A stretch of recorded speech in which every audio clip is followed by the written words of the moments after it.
can you just imagine, and this is Mr. Hinterhofer as a first-year teacher, and all of the knowledge that he has, that he can give to you to help make you a smarter person when it comes to taking care of your body.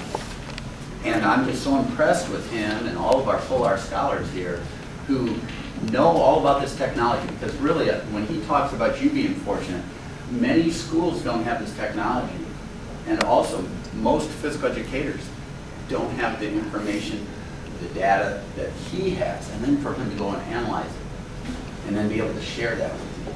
That just doesn't happen. That takes some work. If we went back to this example that Mr. Hinterhofer talked about, this is what we would consider the perfect test. Now what's going to be exciting is at the end of today, when we get them talking, we're going to give you your printout.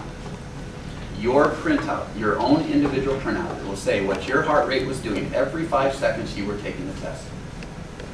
It might not look like this, but that's the purpose behind why we're giving you the data. Most people would go out and take the test.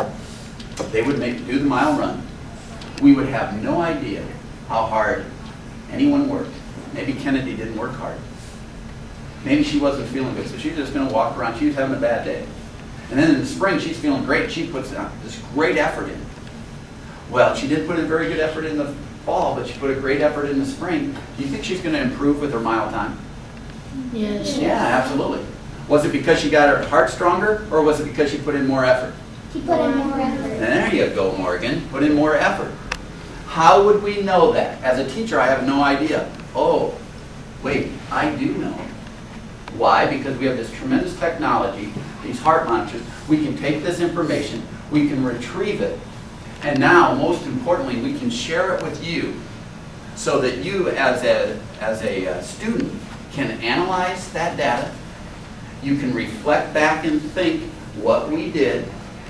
How could I make it better? What could I do differently so that I can not only do the test correctly, but as Mr. Hinterhofer was talking about, so that when I go out and exercise on my own, I know what it means to make my heart healthier. See, I've done a half marathon before, and I had the heart monitor on. And it wasn't about how fast could I finish the half marathon. I needed to pace myself, because I didn't want to be above my zone all the time, because it takes over 2 hours to run that. If I'm above my zone, that could be dangerous to me. It's unhealthy. What I wanted to do was I wanted to pace myself. And then I knew that I could start, and 2 hours later, I would still be jogging. I would still be pacing.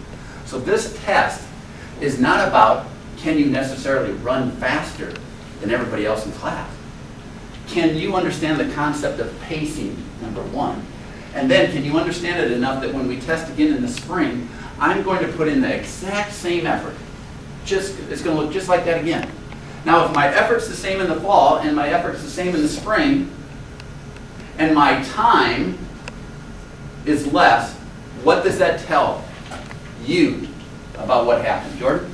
You're going a little bit faster. You're going a little bit faster. Probably, if your effort's exactly the same, why did that happen? What happened to your heart? Because you're pacing. Okay, but your pace was exactly the same. What happened to your heart, Hillary? You're getting stronger. You get stronger. Now, if I came in the fall and I put an effort in here, and in the spring I had that effort, doesn't really tell me much. How about if I put this effort in the fall, and then in the spring I put in a less effort? It'd probably show that my mile time went up. But how would we really know if your heart got stronger? If you take a consistent effort, do it right both times, it's going to tell you whether you allowed your heart to get stronger because you invested in your own health. So that's what's exciting. Here's your perfect model. Remember that now. Now the question is, how did you do? And now let's start looking. Now notice there are no names on here. We've whited out all the names. But this is actual data from your class. Now what I want you to do is be a wise consumer. You're a wise learner student. And I want you to take a look at some of the information that we could look at. I think number one, average heart rate is pretty important, because during this test, we gave you two numbers that we wanted you to stay between. Mr. Hinterhofer talked earlier about 125 to 190 was the range for for us in class, but during this test, what was it? 160 to 190. Close. Dallas. 160 to 180. Close.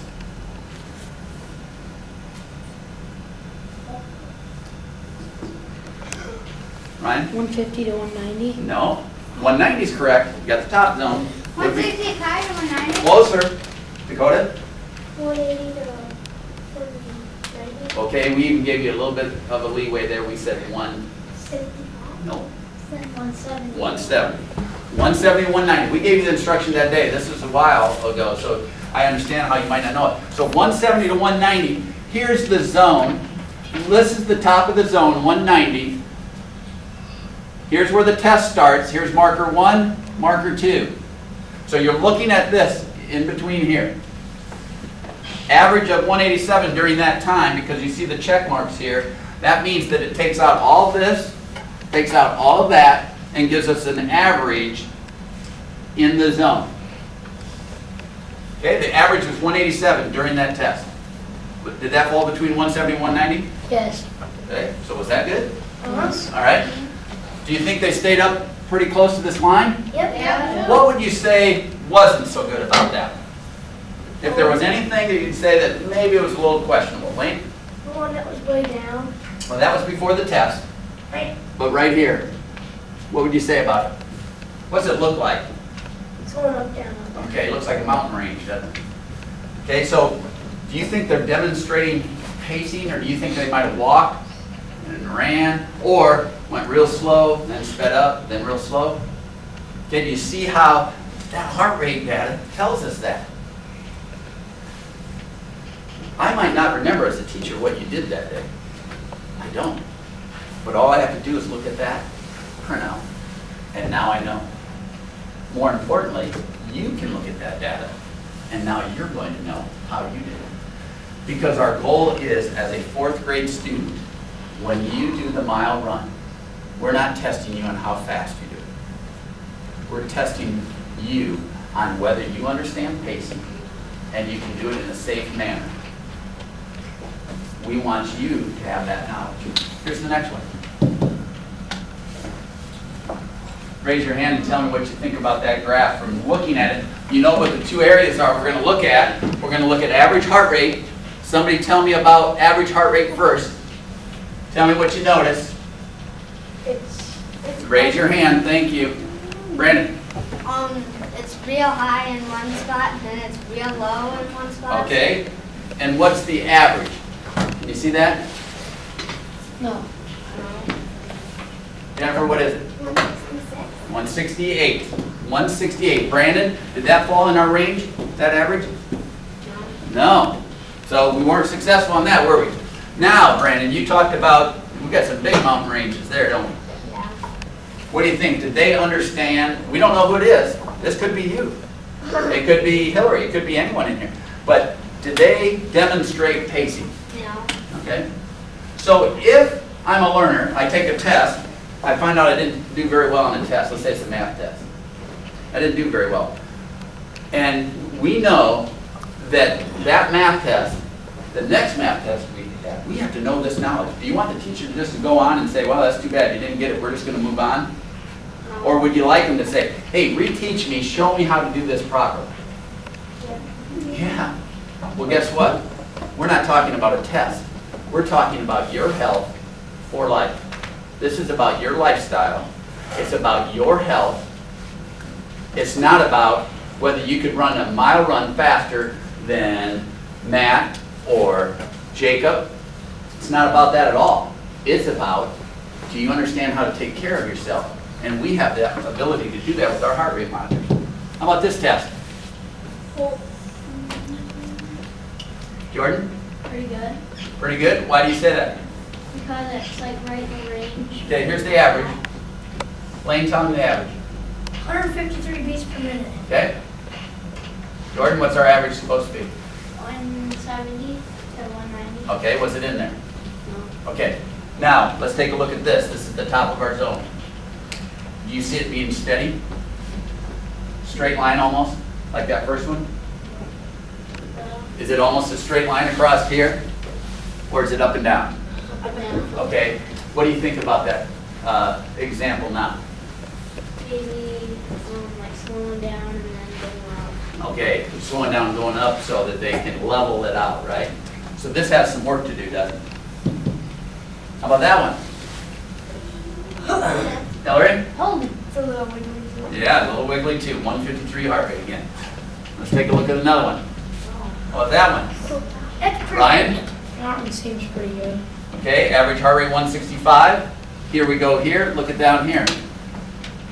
Is that close to that green line? No. How about that That one? was pretty good. Okay, why is that better, Lane? It's because it doesn't dip down a lot, Okay. and it just looks kind of consistent. Okay, average heart rate. 181 that's in it. That's in the zone. Now, the only thing that Lane alluded to was this. We had two dips. What do you think that person was doing during that time? Walking. Oh, walking. Now, why would they walk if they looked at their heart rate monitor and it told them that they were below 180, 170? That should be their incentive, their tool to get them back up pacing themselves. Because we know that our heart can handle it because we're below our zone.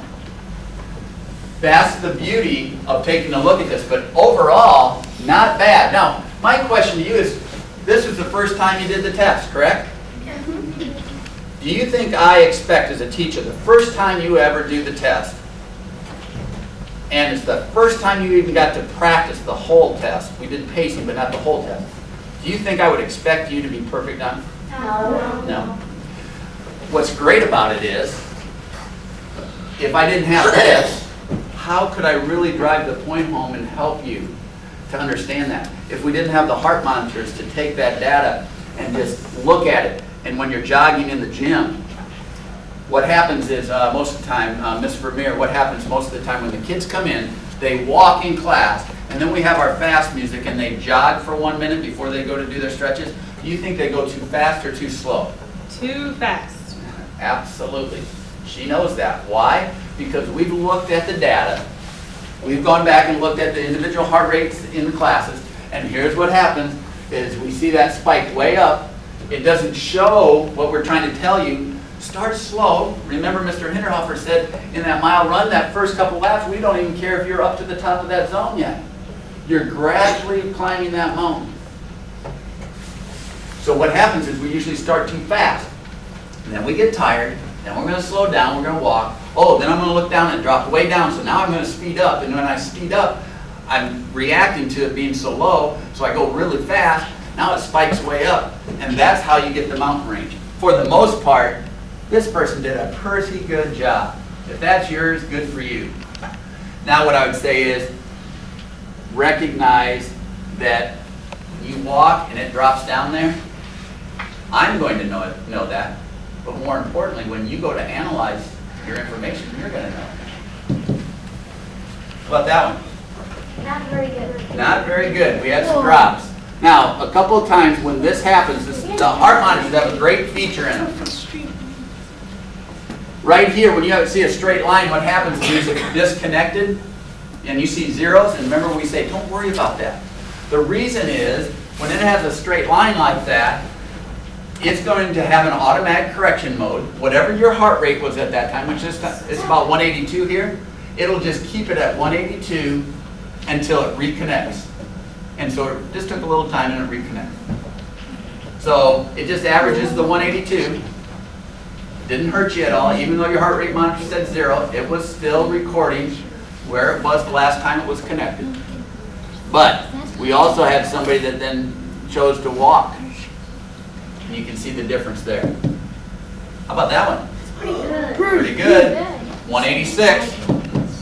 How about that one? Pretty good. Pretty good. 183. We got a little bit of mountain range, but you know, we don't have the big spikes up and down.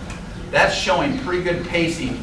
We just have to understand, don't go quite so fast so that you can maintain that jog and not have to do the walk.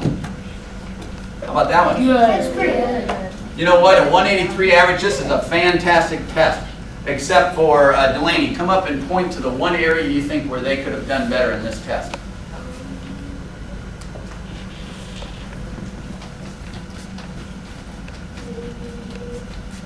Okay, now that, stay right up here. That's our warm-up. Remember, we've got to go from marker to marker. Between those two markers, where's the one area of the test you think that maybe they were walking too long?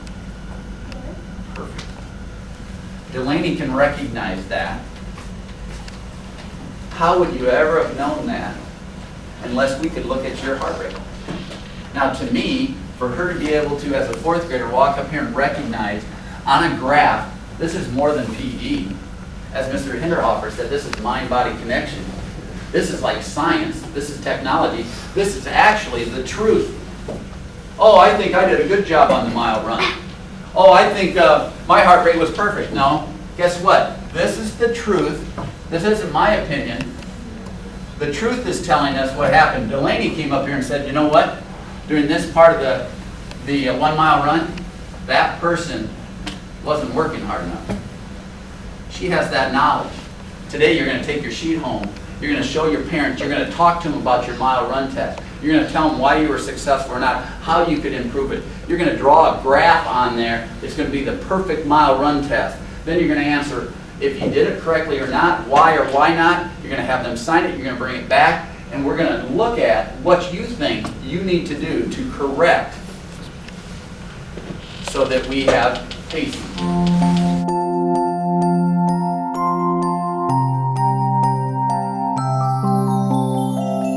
We are going to hand out your forms to you, Mr. Mayor, Mr. Hinderhofer, and we are going to ask you, your names are on these, and you are going to look at your data, start to write down, think about how successful you were, and why or why not.